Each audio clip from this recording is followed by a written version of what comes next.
প্রিয় ভাইরা, যে কথা বলছি, আজকের এই বাংলাদেশ ঘুরে দাঁড়িয়েছে কাদের রক্তের বিনিময়ে? যুবকদের। বলুন কাদের?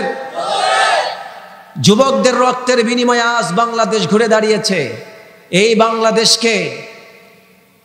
বাংলাদেশকে আবারও নতুন করে সুন্দর করে সাজানোর জন্য যুবকরা যেমন ভাঙতে পারে আবার গড়তে পারে, আমার বাংলার দামাল তরুণ সমাজের ছেলেরা যেমন দেখিয়েছে, আবার আগামীতে এই বাংলার জমিনে কোরআনের রাজ কায়েমের জন্য, কোরআনের শাসন ব্যবস্থা কায়েমের জন্য, আল্লাহর রাসূল সাল্লাল্লাহু আলাইহি ওয়াসাল্লামের রাষ্ট্র ব্যবস্থা কায়েমের জন্য আবারও যদি নতুন করে বাংলার জমিনে যুবকদেরকে রক্ত দেওয়ার জন্য ডাক দেওয়া হয় আলেমদের পক্ষ থেকে ঐক্যবদ্ধভাবে, যেই বাংলার তরুণ ছেলেরা বুকের তাজা রক্ত দিয়ে স্বৈরাচার মুক্ত করতে পেরেছে বাংলাদেশ, আমার বিশ্বাস বাংলার 90% তরুণ যুবকেরা কোরআন প্রেমিক মুসলমান, তারা ঈমান চায়, দিন চায়। যারা কোন ঠিক কিনা? এই বাংলার জমিনকে যদি কোরআনের রাজ কায়েমের জন্য যুবকদেরকে রাস্তায় ডাক দেওয়া হয়, আমার প্রাণ প্রিয় কলিজার টুকরা তরুণ যুবক ভাইয়েরা ইসলামের জন্য, দ্বীনের জন্য, নবীর জন্য, আল্লাহর জন্য বুকের তাজা রক্ত দিয়ে এই দেশকে কোরআনের জন্য আরেকবার বিজয়ের জন্য ডাক দেওয়া হবে। কারা কারা রাস্তায় নামতে রাজি আছেন? দুইটা হাত তুলে আল্লাহকে দেখান মুসলমানেরা। প্রিয় ভাইয়েরা, কথা শুনবো কোরআন থেকে। আলোচনার শুরুতে আজকের এই মাহফিলে আমরা আসতে পেরেছি, বসতে পেরেছি, আবহাওয়া পরিবেশ সবকিছু ভালো রেখে আমাদেরকে সুন্দর সামিয়ানার নিচে বসে একটা নাতিশীতোষ্ণ পরিবেশে, যদিও বাইরে শীত কিন্তু ভেতরে কোনো শীত নাই, সবাই একটা আরামের মধ্যে, উষ্ণ গরমের মধ্যে আছে, ঠিক কিনা বলেন? এই সুন্দর পরিবেশে বসে দীর্ঘদিন পর কোরআন শোনার মতো যে সুযোগ আল্লাহ করে দিলেন, সেই জন্য শুকরিয়া জানানোর দরকার আছে না নাই? আওয়াজ দিয়ে বলুন তো আলহামদুলিল্লাহ। দীর্ঘদিন আমরা একটা রোজার মধ্যে ছিলাম, ঠিক কিনা বলেন?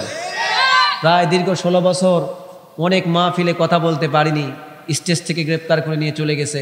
হক কথা বললে আগের থেকে বলে দেওয়া হতো, হক কথাগুলি বলবেন না, রাজনৈতিক বক্তব্য দিবেন না। ওনারা মনে করতেন যে কোরআনে বলে রাজনীতি নাই, সব মসজিদের নামাজ, জানাজা আর রোজা আর তালাক, এছাড়া বোধহয় কোরআন আর কিছু নাই। আসলে কি কোরআন এমন কিতাব? কোরআনে সব কিছু আছে না নাই? আওয়াজ দিয়ে বলুন আর একটু আছে না নাই? আলোচনা যাওয়ার আগে আপনাদেরকে এই বিষয়টা একটু 5 মিনিট একটু সংশোধন করে দেই যে কোরআনে সব আছে, জানতে হবে কিনা বলুন তো? কোরআনে যে সব আছে আজকে জানার পরে মসজিদের ইমাম সাহেব, খতিব সাহেব, স্কুলের শিক্ষক, ছাত্র জনতা যারাই কোরআন আজকে শুনছেন, প্রত্যেককে এই কথা বুকে হিম্মত নিয়ে বলতে হবে, কোরআন আল্লাহর, আমাদের সংবিধান, ইসলাম আমার ধর্ম, কোরআন আমার সংবিধান, জীবনের সব সমাধান একমাত্র দিতে পারে আল কোরআন। আওয়াজ তুলে বলুন ঠিক কিনা? আল্লাহ রাব্বুল আলামিন বলেন, ওয়ানাজ্জালনা আলাইকাল কিতাবা তিবয়ানান লিকুল্লি শাই ওয়া হুদাও ওয়া রাহমাতাও ওয়া বুশরা লিল মুসলিমিন। আল্লাহ রাব্বুল আলামিন বলেন, নবী ও আমার প্রিয় নবী, আপনার উপরে যে কোরআন আমি অবতীর্ণ করেছি, এই কোরআনের ভেতরে আমি রব্বুল আলামিন মানুষের জন্য যা দরকার, মানুষের জন্ম থেকে শুরু করে মৃত্যু পর্যন্ত, রান্নাঘর থেকে শুরু করে বঙ্গভবন পর্যন্ত, মানুষের জীবনের সূচনা থেকে শুরু করে পৃথিবীর সূচনা থেকে শুরু করে কিয়ামত পর্যন্ত, এই দুনিয়ার জীবন এবং আখিরাতে মানুষের প্রাপ্তি কি কি আছে, কি হবে, আল্লাহ পাক কিভাবে বিচার করবেন, সব কিছু আমি রব্বুল আলামিন কোরআনের ভিতরে খুলে খুলে বর্ণনা করে দিয়েছি। অতএব এই কোরআন এখন যারা মেনে নেবে, এই কোরআন যারা আমল করবে, কোরআন যারা বুঝবে, কোরআনকে জীবনের সাথে যারা মানিয়ে নেবে, তাদের জন্য এই কোরআন হবে রহমত, তাদের জন্য কোরআন হবে হেদায়াত, আর এই কোরআন তাদের জন্য হবে জান্নাতের সুসংবাদদাতা। বলুন সুবহানাল্লাহ। 3টা কথা আল্লাহ বললেন, হুদান ওয়া রাহমাতান ওয়া বুশরা লিল মুসলিমিন। এটা হচ্ছে হুদা, এটা হচ্ছে রহমত, এটা হলো বুশরা অর্থাৎ সুসংবাদ। কোরআন হচ্ছে হেদায়াত, কোরআন হচ্ছে রহমত, এবং কোরআন হচ্ছে আমাদের সকলের জন্য জান্নাতের সুসংবাদের একমাত্র পথ প্রদর্শক এবং জান্নাতের সুসংবাদ দেওয়ার একটা কিতাব। বলুন সুবহানাল্লাহ। কিন্তু এই 3টি কথা আল্লাহ পাক বলেছেন, যারা কোরআনকে বুঝবে, মানবে এবং জীবনের সাথে মেনে নেবে, সব কিছুর উপরে কোরআনকে গাইডবুক হিসাবে স্মরণ করবে, তাদের জন্য এই কোরআন 3টি পুরস্কারের ঘোষণা করেছেন। এখন আপনাদেরকে যদি প্রশ্ন করি, বলুন তো কোরআনের সব আছে না নাই? যেহেতু আল্লাহ বললেন তিবিয়ানাল লিকুল্লি শাই, এই কোরআনের ভেতরে আমি আল্লাহ পাক সব বলে দিয়েছি, ঠিক কিনা বলুন? কোরআনে যেহেতু রব্বুল আলামিন সব কিছু বলে দিয়েছেন, তাহলে কোরআনের ভেতরে বলুন কিছু বাদ আছে? তবে একটা জিনিস বাদ আছে। কয়টা জিনিস বলুন? একটা জিনিস বাদ আছে। আল্লাহ পাক বলছেন যালিকাল কিতাবু লা রাইবা ফীহি হুদাল লিল মুত্তাকিন। আল্লাহ বলছেন there is no doubt in the Holy Quran. Al-Quran is the best of all divine books. It is the guideline for all muttaqin. চিৎকার দিয়ে বলুন আল্লাহু আকবার। আল্লাহ বলছেন এটি হচ্ছে এমন একটা কিতাব যার ভেতরে কোনো সন্দেহ নাই। There is no shadow of doubt. এটি সেই কিতাব যার মধ্যে কোনো সন্দেহ নাই, সন্দেহের লেশটু কোনো নাই। সুবহানাল্লাহ বললেন না? আর এই কোরআন হলো মুত্তাকিদের জন্য হেদায়েত। সুবহানাল্লাহ পড়েন। তাহলে কোরআনে কি নাই? সন্দেহ নাই বা ভুল নাই। তাহলে সন্দেহ বা ভুল বাদে কোরআনে সব আছে। আওয়াজ দিয়ে বলুন সব আছে না নাই? আছে। তাহলে এবার আমি আপনাদেরকে ছোট্ট করে প্রশ্ন করি, বলুন তো তাহলে কোরআনে রাজনীতি আছে না নাই? অর্থনীতি আছে না নাই?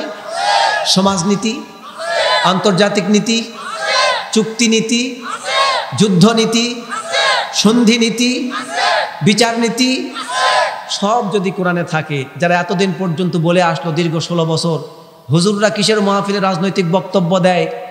তারা মাহফিল করতে আসছে, মাহফিলে মানুষের শুধু নামাজের কথা বলবে, রোজার কথা বলবে, হজের কথা বলবে, যাকাতের কথা বলবে, রাজনীতির কথা বলবে কেন?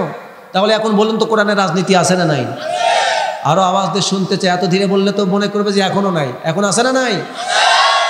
তাহলে কোরআনে যদি রাজনীতি থাকে, তাহলে সেই রাজনীতি মুসলমানদের জন্য করা ফরজ। সেই রাজনীতি করা মুসলমানদের জন্য করা। তাহলে সেই রাজনীতি আপনারা করতে রাজি আছেন না নাই? কে কোন দিকে ডাকলো দেখার সময় নাই। যুবক আমার, তরুণ ভাইয়েরা, আপনাদের বুকের তাজা রক্তের বিনিময়ে বাংলাদেশ 2024 সালের 5ই আগস্ট নতুন করে ঘুরে দাঁড়িয়ে এই বাংলাদেশের স্বাধীন পতাকা নতুন করে সম্মান পেয়েছে, মর্যাদা পেয়েছে, স্বৈরাচার মুক্ত হয়েছে। প্রিয় ভাইয়েরা, যে কথা বলছি, আজকের এই বাংলাদেশ ঘুরে দাঁড়িয়েছে কাদের রক্তের বিনিময়ে? যুবকদের। বলুন কাদের? যুবকদের রক্তের বিনিময়ে আজ বাংলাদেশ ঘুরে দাঁড়িয়েছে। এই বাংলাদেশকে আবারও নতুন করে সুন্দর করে সাজানোর জন্য যুবকরা যেমন ভাঙতে পারে আবার গড়তে পারে, আমার বাংলার দামাল তরুণ সমাজের ছেলেরা যেমন দেখিয়েছে, আবার আগামীতে এই বাংলার জমিনে কোরআনের রাজ কায়েমের জন্য, কোরআনের শাসন ব্যবস্থা কায়েমের জন্য, আল্লাহর রাসূল সাল্লাল্লাহু আলাইহি ওয়াসাল্লামের রাষ্ট্র ব্যবস্থা কায়েমের জন্য আবারও যদি নতুন করে বাংলার জমিনে যুবকদেরকে রক্ত দেওয়ার জন্য ডাক দেওয়া হয় আলেমদের পক্ষ থেকে ঐক্যবদ্ধভাবে, যেই বাংলার তরুণ ছেলেরা বুকের তাজা রক্ত দিয়ে স্বৈরাচার মুক্ত করতে পেরেছে বাংলাদেশ, আমার বিশ্বাস বাংলার 90% তরুণ যুবকেরা কোরআন প্রেমিক মুসলমান, তারা ঈমান চাই, দিন চাই। যারা কোন ঠিক কিনা? এই বাংলার জমিনকে যদি কোরআনের রাজ কায়েমের জন্য যুবকদেরকে রাস্তায় ডাক দেওয়া হয়, আমার প্রাণ প্রিয় কলিজার টুকরা তরুণ যুবক ভাইয়েরা, ইসলামের জন্য, দ্বীনের জন্য, নবীর জন্য, আল্লাহর জন্য বুকের তাজা রক্ত দিয়ে এই দেশকে কোরআনের জন্য আরেকবার বিজয়ের জন্য ডাক দেওয়া হবে। কারা কারা রাস্তায় নামতে রাজি আছেন? দুইটা হাত তুলে আল্লাহকে দেখান মুসলমানেরা।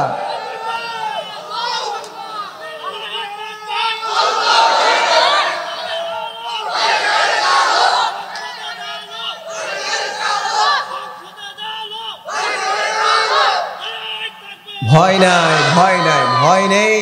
মুসলমানদের কোনো ভয়। মুসলমানরা কার গোলাম? ইন্নী আখাফুল্লাহ। আমরা কাকে ভয় করি? আল্লাহকে আমরা ভয় করি, দুনিয়ার কাউকে ভয়। কাজী নজরুল তাই আমাদেরকে সাহস জুগিয়েছেন। এই কাজী নজরুল বাংলাদেশের জাতীয় কবি হওয়ার উচিত ছিল, কিন্তু বাংলাদেশের জাতীয় কবি কাজী নজরুলকে না করে পার্সিয়ালিটি করে ভারতের দাদাগিরি, ভারতের গোলামি করতে গিয়ে আমরা বাংলার কাজীকে বাদ দিয়ে ভারতের রবীন্দ্রনাথ ঠাকুরকে এসে বাংলার জাতীয় কবি বানিয়েছি। জনগণ ঠিক কিনা? সুতরাং তার সঙ্গীতকে আমরা বাংলাদেশের জাতীয় সঙ্গীত বানিয়েছি। আজ বাংলার জমিনে নতুন করে কাজী নজরুলের সঙ্গীত, কাজী নজরুলকে আমাদের ঘোষণা দিতে হবে, ঠিক কিনা বলুন? কাজী নজরুল বাংলার মুসলমানদেরকে সারা জীবন ব্রিটিশদের বিরোধিতা করতে, কোরআন বিরোধীদের বিরুদ্ধে মুসলমানদেরকে লড়তে সাহস জোগানোর জন্য তিনি বহু গান লিখেছেন, বহু কবিতা লিখেছেন, বহু শান লিখেছেন। যেমন তিনি বলেছেন, আল্লাহ আমার প্রভু, আমার নাহি নাহি ভয়। ঠিক কিনা বলো? আমাদের প্রভুকে আল্লাহ আমার প্রভু, আমার নাহি নাহি ভয়। আমার কিসের শঙ্কা, কোরআন আমার ডঙ্কা। ইসলাম আমার ধর্ম, মুসলিম আমার পরিচয়। আমার নাহি নাহি ভয়।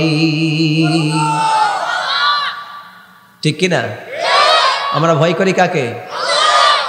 আল্লাহকে ভয় করি। যারা আল্লাহকে ভয় করে জেনে রাখবেন গোটা দুনিয়া তাকে ভয় করে। আর যে আল্লাহকে বাদ দিয়ে অন্যকে ভয় করে সে গোটা দুনিয়াকে ভয় করে। ঠিক কিনা বলুন? গোটা দুনিয়া তাকে ভয় দেখায়। আর যারা আল্লাহকে ভয় করে গোটা দুনিয়া তাকে ভয় করে। কারণ তার প্রমাণ আমরা দেখেছি এই দীর্ঘ 16 বছর। আমরা জীবনের উপর রিস্ক নিয়ে কথা বলতাম, পুলিশ নাই, প্রশাসন নাই, প্রোটেকশন নাই, কিচ্ছু নাই। এই আলেমরা শুধু হক কথা বলতো, এই ভয়ে গোটা বাংলাদেশে থরথর করে কাঁপতো স্বৈরাচারের গোষ্ঠীরা। ঠিক কিনা বলেন? তাহলে আমরা ভয় করি কাকে? আমরা ভয় করি আল্লাহকে। আল্লাহর কথা বলি বিধায় বাকি সব জালেমরা আমাদেরকে দেখে ভয় পেত। আল্লামা সাইদিকে দেখেই ভয় পেত, তার নাম শুনলেই ভয় পেত। এই বাঘের বাচ্চাকে এই জন্য জেলখানায় বন্দি করে তারা মেরেছে। চলে কোন ঠিক কিনা?